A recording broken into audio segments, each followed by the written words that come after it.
Hello, welcome. Thank you for joining us on this edition of News 2. I'm Sandra Gumansing. Topping our newscast tonight, last month, government officials released the official results of the cause of Central's odor.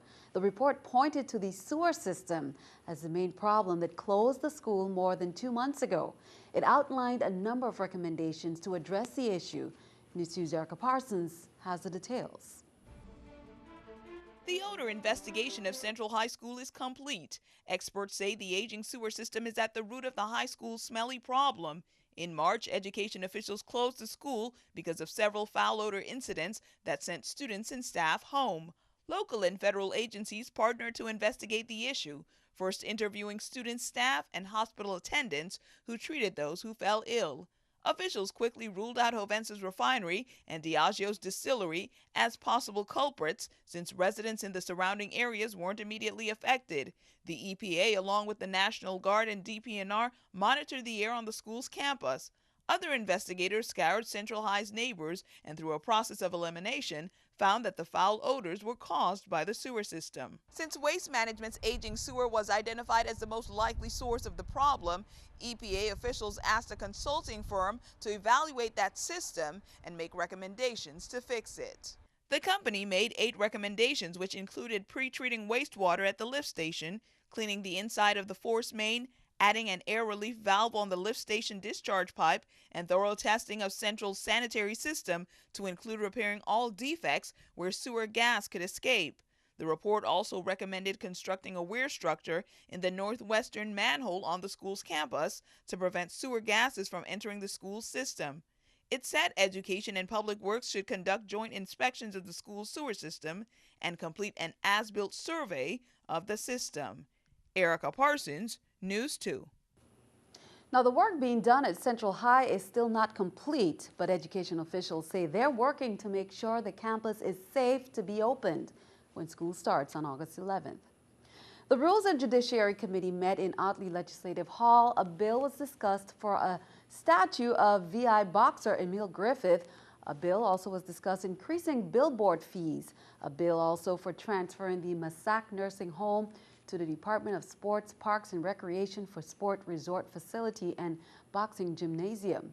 The session also focused on various board renominations. So are we going to see this in your advocacy as the board, as a new board member onto this commission? Yes, Senator, I'll do my very best to work with the other members if I am nominated and approved, and try to work with everyone to implement that. Thank you very much. Well, this week, News 2 reported that the Senate Committee on Homeland Security, Justice, and Public Safety were considering a number of bills, including one that would tighten gun control laws. But senators questioned whether there were new restrictions for licensed gun owners since they've gotten a number of calls. Police Commissioner Rodney Carrad said he's taken a closer look at why the firearm is needed to determine who's allowed to carry a gun at all times versus just for the home. Nobody comes in to get a firearm without a justification to carry and gets a license to carry. I know different government agencies throughout the years was given that privilege, and I can't justify why that privilege was given, but it is, if it is not law enforcement related and you're not in a position where there are documents showing that you had threats made on your life and justification. These licenses that were given to individuals in the past have been changed to home protection when they come to renew. I have found in the last year and a half individuals who had licensed firearms were convicted of felonies, convicted of domestic violence cases, and these are totally against the law. I am scrutinizing the firearm files. I go through each and every file, and the AC can contest. He can tell you it takes time when I start these files because I go from the time of the first license, from the first application, and I go through that file to make sure that every license or every firearm that was licensed throughout the years can be accounted for. Delegate to Congress Donna Christensen congratulated the Virgin Islands Port Authority on receiving a $4.4 million grant from the U.S. Department of Transportation to install perimeter fencing at the Henry E. Rolson Airport on St. Croix. The grant will fund the second of 3 construction phases to rehabilitate 8,400 square yards of existing terminal apron pavement. And it will also fund the installation of approximately 2,300 feet of security fencing. St. Thomas and St. Croix will each see 4 new buses added to the VI transit system, while 2 buses will run the route on St. John. Public Works Commissioner Darrell Small spent several days on the mainland last week conducting final inspections of 10 new heavy-duty by-train buses that are headed to the territory in the next month and a half. The buses, which totaled $4.7 million, were paid for by Federal Highway Administration funds. This week, Smalls is at another bus facility conducting similar inspections of 12 medium-duty buses that will soon be added to the VI bus routes in both island districts. Do you want to learn more about the Lifeline program and how it can assist you?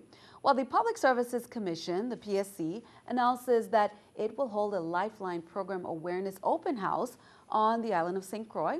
That's on Thursday, June 5th from noon to 4 p.m. in the innovative building lobby, which is behind Sunny Isle Shopping Center. Now, since 1985, the Federal Communications Commission Lifeline program has provided support to telecommunication companies. Lifeline ensures that the Virgin Islanders have opportunities and security that phone services brings, including emergency services. Representatives from the PSC, Human Services, Choice, and Innovative will be on hand with information and giveaways. Now, if you qualify, you will start saving money on your monthly landline or cell phone bill. We'll turn our attention overseas. The Taliban has released a video showing the final moments of Army Sergeant Bo Bergdahl's captivity. But Bergdahl's release is surrounded by questions about his capture and the prisoner exchange that won his freedom. Craig Boswell is in Washington, D.C. with more details. This Taliban video shows Army Sergeant Bo Bergdahl's handoff from his captors to U.S. Special Forces near the Pakistan-Afghanistan border. Secretary of Defense Chuck Hagel called Bergdahl's parents Wednesday and promised the military's full support in the 28-year-old's recovery and his transition back home. The United States of America has and always will have a responsibility for getting its soldiers back. But instead of celebrations, some lawmakers want hearings about the price President Obama paid to win Bergdahl's release. Without notifying Congress, as required by law, the U.S. released 5 Taliban leaders from Guantanamo Bay, Cuba. There is intelligence that potentially makes a majority of these people a danger for the future. The White House is trying to explain its decision to the full Senate in a closed-door classified briefing, but that won't cut it for some lawmakers. A public hearing is essential in this situation because of the consequences to our national security. Sergeant Bergdahl continues his recovery at the Landstuhl Medical Center in Germany, but could soon be facing tough questions himself.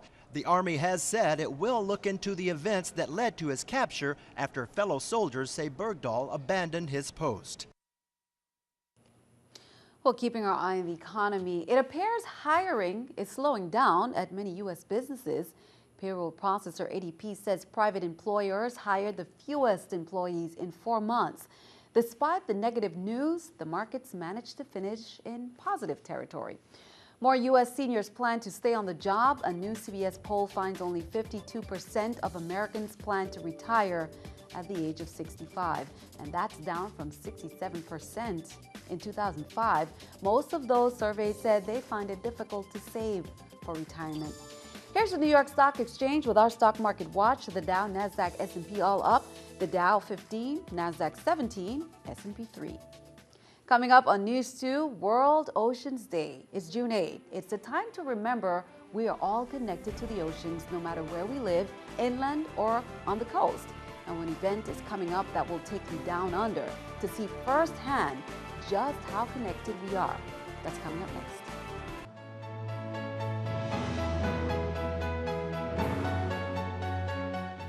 Innovative employees on St. Croix took the time out to check their health on Wednesday. It was part of the company's June wellness campaign to know your numbers. Officials say knowing your health numbers can save your life, and wellness fairs were held this month for VI and BVI employees. We have a series of biometric screenings that our employees will go through. After the screenings, then they will meet with one of the nurses to review their results.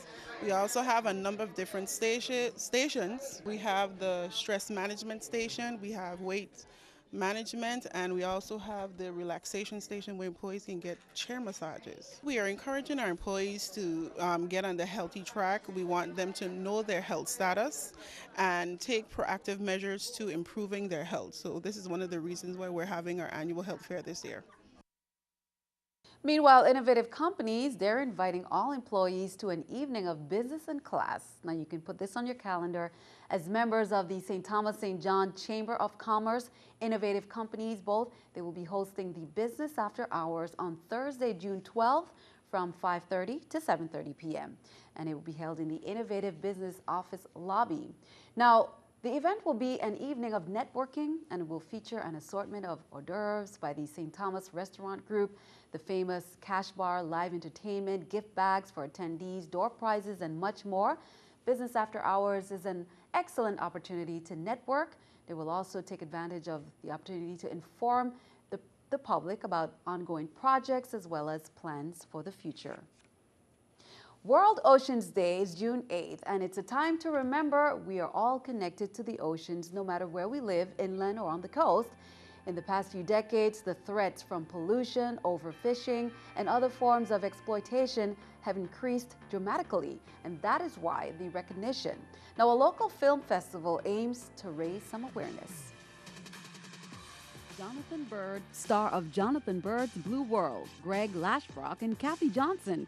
These are all big names when it comes to the underwater world in film, as well as Paul Cater-Deaton. World Oceans Day is a global recognition held on June 8th every year to raise awareness of the crucial role the sea plays as sources of food, oxygen, and medicine.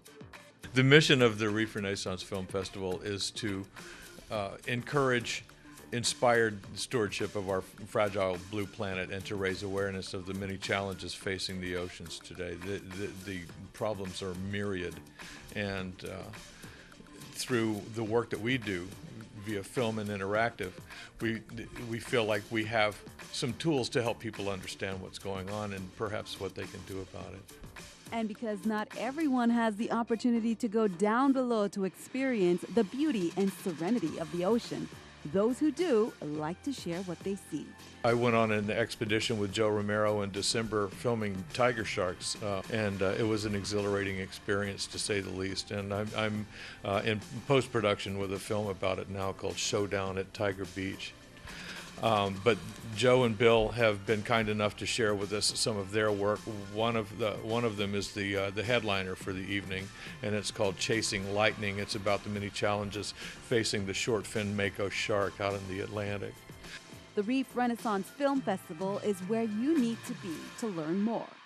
The coverage of a lot of these challenges and a lot of solutions it is very broad in this film festival because of the scope of what we've gotten from the competitors and from the people who have sent us their films. Now, there will also be a film by Dr. Sylvia Earle, who is a former chief scientist at NOAA. Again, the festival will be held at Coral World. It's on Sunday, June 8th. It's free. It opens at 3 p.m. There will be music by Crew Clearwater and Friends, entertainment by Steve Prosterman, Flights of Flyer, and the films are all contributed by the Bill Fisher and Joe Romero of 333 Productions. It's going to be a fabulous event. Now, here's another opportunity to catch some sea life, some sea turtles nesting, an awesome event presented by the St. Croix Environmental Association. That's on Thursday, June 5th. Sea turtle nesting watches. It all begins at 7:45 p.m. and it ends at midnight or later. You must be a St. Croix Environmental Association member to attend the watches. Reservations are required. So here's the number to call, 773-1989 for reservations and membership information. Leatherback sea turtle nesting watches are provided by the U.S. Fish and Wildlife Service at Sandy Point National Wildlife Refuge. Be sure to stick around. Your News 2 AccuWeather forecast is coming up next.